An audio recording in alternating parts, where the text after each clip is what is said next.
എന്താണത്? കടല ജനസാഗരം എന്നൊക്കെ എഴുതി കേട്ടിട്ടുണ്ടോ? ജനസാഗരം കണ്ടിട്ടുണ്ടോ നിങ്ങള്? നിങ്ങളാണ് ജനസാഗരം വന്നിരിക്കുന്നത്.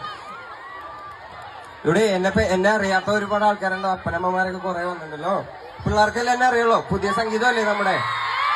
ഞാനൊന്ന് പരിചയപ്പെടുത്താം പിള്ളേരെ. നിങ്ങൾക്കല്ലാണ്ട് അപ്പനമ്മമാർക്ക് പരിചയപ്പെടുത്താം. എന്റെ പേര് വേടൻ. ഞാൻ ഈ പുതിയ തലമുറ സംഗീതമായ റാപ്പ് റെപ്രസെന്റ് ചെയ്തിട്ടാണ് ഞാൻ വളർന്നുകൊണ്ടിരിക്കുന്നത്. പിള്ളേർക്കൊക്കെ അറിയാം. അപ്പൊ എന്റെ സംഗീത മഞ്ജരിയാണെന്ന്, റാപ്പ് സംഗീത മഞ്ജരി. മക്കളെ, നമുക്ക് കുറച്ച് മെലഡീസിലൊക്കെ തുടങ്ങാട്ടാ. ഇതെന്ത് ഈ ശബ്ദം?